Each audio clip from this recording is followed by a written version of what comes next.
స్నేహ ఇల్లొదిలి వెళ్లి ఇప్పటికి 7 సంవత్సరాలైంది. ఇన్నేళ్లలో ఒక్కసారి కూడా స్నేహకు తన తండ్రి నుండి ఒక్క ఫోన్ కాల్ కూడా రాలేదు. వాళ్ల దృష్టిలో స్నేహ నిజంగానే చనిపోయింది. పరిస్థితిని అర్థం చేసుకుని స్నేహ తన జీవితంలో ముందుకెళ్ళింది. కాని అనుకోకుండా ఒకరోజు స్నేహకు వాళ్ల నాన్న నుంచి కాల్ వచ్చింది.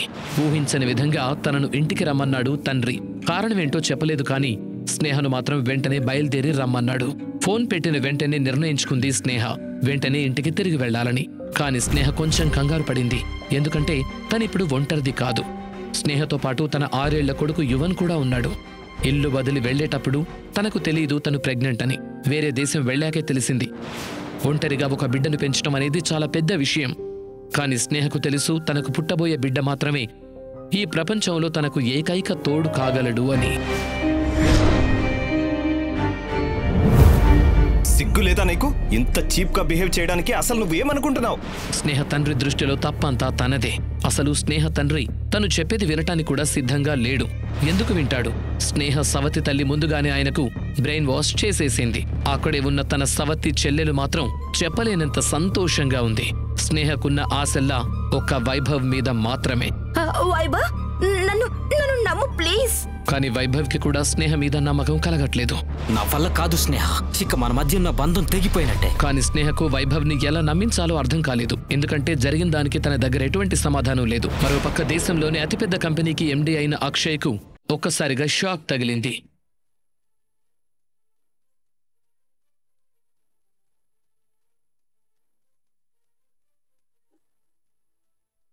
అతను షాక్ అవడానికి కారణం ఒక వీడియో. ఆ వీడియోలో క్లియర్గా ఉంది, ముందు రోజు రాత్రి ఒక హోటల్లో ఎవరో ముందుగానే తను తాగే డ్రింక్లో మత్తుమందు కలిపారు. ఆ తర్వాత తనని ఆ రూంలోకి పంపించారు. ఎందులో అయితే ముందుగానే ఒక అమ్మాయి ఉందో అందులోకి.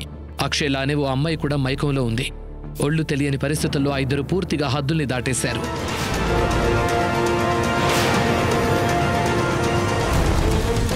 ఆ రాత్రి స్నేహ ఎంతో సంతోషంగా ఉంది. తన పెళ్లి కుదిరిన సందర్భంగా ఫ్రెండ్స్తో కలిసి 5 స్టార్ హోటల్లో పార్టీ చేసుకోవడానికి వచ్చింది. 2 ఏళ్ల నుంచి ఎంతగానో ప్రేమించిన వైభవ్ను మరో 2 రోజుల్లో పెళ్లి చేసుకోబోతోంది. పార్టీలో డాన్స్ చేసి చాలా అలసిపోయింది. అందుకే గబగబా డ్రెస్ చేంజ్ చేసుకుని బెడ్ మీద వాలిపోయింది. మరుక్షణం ఆమె గాఢ నిద్రలోకి వెళ్లిపోయింది. కాని కొంచెం సేపటికి తనతో పాటు ఎవరో ఉన్నట్టుగా అనిపించింది తనకి. మత్తు వల్ల కళ్ళు తెరిచి చూడలేకపోతోంది. కాని తనకు వచ్చే పర్ఫ్యూమ్ స్మెల్ వల్ల అది తనను పెళ్లి చేసుకోబోతున్న వైభవ్దే అని తనకు అనిపించింది. ఓ వైభవ్, ఏంటంత తొందర? 2 రోజులు ఆగలేవా? లేదు, ఇక ఒక్క క్షణం కూడా ఆగలేను.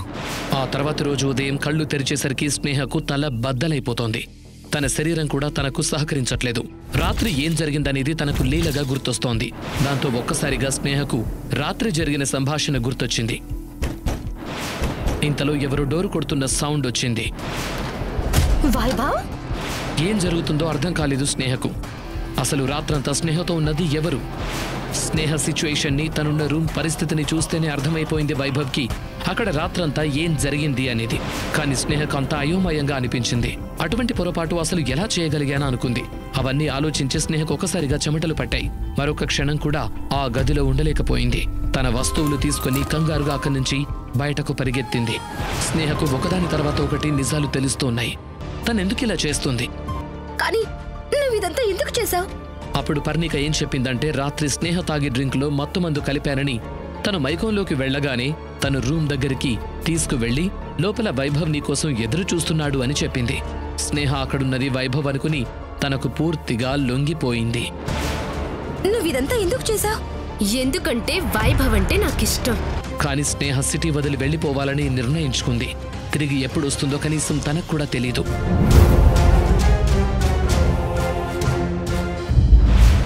అరే ఏంటిది?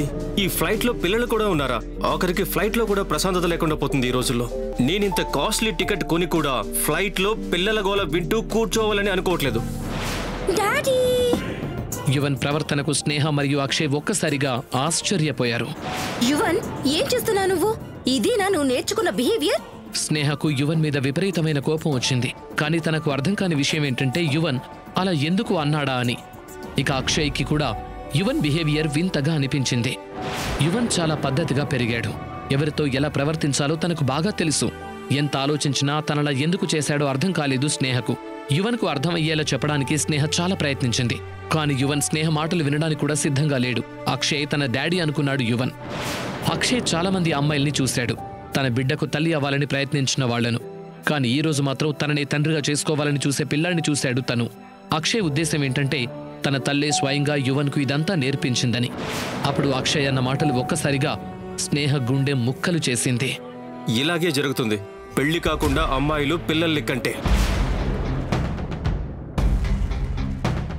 నీకెంత ధైర్యం ఉంటే నన్నంత మాట అంటావు? చదువుకున్న మూర్ఖుడా! పద యువన్. స్నేహ ప్రవర్తనకు అక్షయ్ నిర్ఘాంతపోయాడు. ఈ రోజు వరకు ఏ అమ్మాయి కూడా తనతో ఇలా మాట్లాడలేదు. తన పర్సనాలిటీ చూసి ఒక్క చూపుకే పిచ్చోళ్లైపోయిన వారు బోలెడంతమంది అమ్మాయిలున్నారు. కానీ ఎంత విచిత్రమైన అమ్మాయి! కనీసం తనను ఒక మనిషిలా కూడా చూడలేదు అనుకున్నాడు. మరోపక్క స్నేహ మాత్రం యువన్ అతని డాడీ అని ఎందుకు పిలిచాడా అనే ఆలోచనలోనే ఉంది. 7 ఏళ్ల క్రితం ఆ రాత్రి తర్వాత మళ్లీ ఆ రోజే కలిశారు వాళ్ళిద్దరూ. కానీ వాళ్లకు తెలియని విషయం ఏంటంటే వాళ్ళు మళ్లీ త్వరలోనే కలవబోతున్నారని. స్నేహ మాత్రం అక్షయ్ గురించి కనీసం ఆలోచించడం లేదు కూడా. 7 ఏళ్ల తర్వాత తను తన తండ్రిని కలవబోతున్నందుకు చాలా సంతోషంగా ఉంది. కానీ ఎయిర్పోర్ట్ నుంచి బయటకు రాగానే తనకు కనిపించాడు వైభవ్ ఇంకా పర్ణిక. కావాలని పర్ణిక స్నేహను రెచ్చగొట్టడానికి వైభవ్ను ఎయిర్పోర్టుకు తీసుకొచ్చింది. కానీ స్నేహ మాత్రం వాళ్లను చూసి ఏమాత్రం రియాక్ట్ అవ్వలేదు. కానీ పర్ణికను చూడగానే స్నేహకు తన గతమంతా గుర్తొచ్చింది. పర్ణిక తనకు చేసిన మోసమంతా తన కళ్ల ముందు కదిలి మిస్ ఫ్రాడ్ అని అంటుంది. వైభవ్ యువన్ని ఒక పిక్ పాకెటర్ని చూసినట్టుగా చూశాడు. అప్పుడు స్నేహ చెప్పింది యువన్ తన కొడుకేనని. అది విన్న వైభవ్ మరియు పర్ణికకు షాక్ కొట్టినట్టయింది. పర్ణికకు తెలుసు స్నేహ ఇంకా పెళ్లి చేసుకోలేదని. మరి ఈ పిల్లాడు ఎక్కడి నుంచి వచ్చాడు? అప్పటిదాకా సైలెంట్ గా ఉన్న వైభవ్ పర్ణిక అలా మాట్లాడేసరికి తను కూడా మొదలు పెట్టేశాడు. ఆయన నీలాంటి దానికి పెళ్లి కాకుండానే బిడ్డ కనడం అనేది చాలా చిన్న విషయం. ఆ మాటకు స్నేహ మనసు ఒక్కసారిగా చివుక్కుమంది. కోపాన్ని తట్టుకోలేక వెంటనే వైభవ్ చెంపను చెల్లుమనిపించింది. ఎవరితో అయితే తను జీవితం పంచుకోవాలనుకుందో అతని తన గురించి అంత నీచంగా మాట్లాడతాడనుకోలేదు. ఆవేశంలో ఉన్న వైభవ్ కు యువన్ చేసిన పని మరింత కోపం తెప్పించింది. యువన్ మీద కోపంతో పర్ణిక ఇంకా వైభవ్ ముందుకు అడుగు వేశారు. కానీ ఇదంతా దూరం నుంచి వేరెవరో గమనిస్తూ ఉన్నారు. అది మరెవరో కాదు, అక్షయ్. స్నేహ, నువ్వెక్కడున్నావా?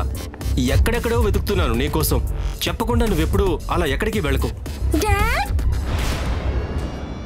అక్షయ్ను చూడగానే యువన్ ముఖం సంతోషంతో వికసించి తనను హక్ చేసుకున్నాడు. అక్షయ్ ప్రవర్తనకు స్నేహ ఒక్కసారిగా కంగారు పడింది. కానీ అసలైన షాక్ తగిలింది మాత్రం పర్ణిక వైభవ్లకు. యువన్ అక్షయ్ని డాడీ అని పిలవటం చూసి నోరెళ్లబెట్టారిద్దరు. వాళ్లకు అర్థం కాని విషయం ఏంటంటే ఎంతో రిచ్ పర్సన్ లాగా కనిపించే ఆ వ్యక్తి స్నేహ భర్త ఎలా అయ్యాడు అని. వాళ్ల ఉద్దేశంలో స్నేహ ఒక అనామకురాలు. కానీ ఎదురుగా జరుగుతోంది మాత్రం వేరేలాగా ఉంది. స్నేహను తన భర్తతో పాటు చూసేసరికి పర్ణిక ఇంకా వైభవ్ల నోళ్లు మూతపడ్డాయి. అంతలో అక్కడ అక్షయ్ లగ్జరీ కారు వచ్చి ఆగింది. వెంటనే వాళ్ళు ముగ్గురు బయలుదేరారు. స్నేహను అంత హ్యాండ్సమ్ ఇంకా ధనవంతుడితో చూసి పర్ణిక ఉక్రోషంతో రగిలిపోయింది. ఇక వెళ్ళమని డ్రైవర్కి చెప్పాడు. స్నేహ కారులోంచి దిగి డైరెక్ట్గా తన ఇంటికి వెళ్ళలేదు. వేరే ఏదో అడ్రస్కు వెళ్ళిపోయింది. అది వాళ్ల అమ్మమ్మ వాళ్ల ఇల్లు.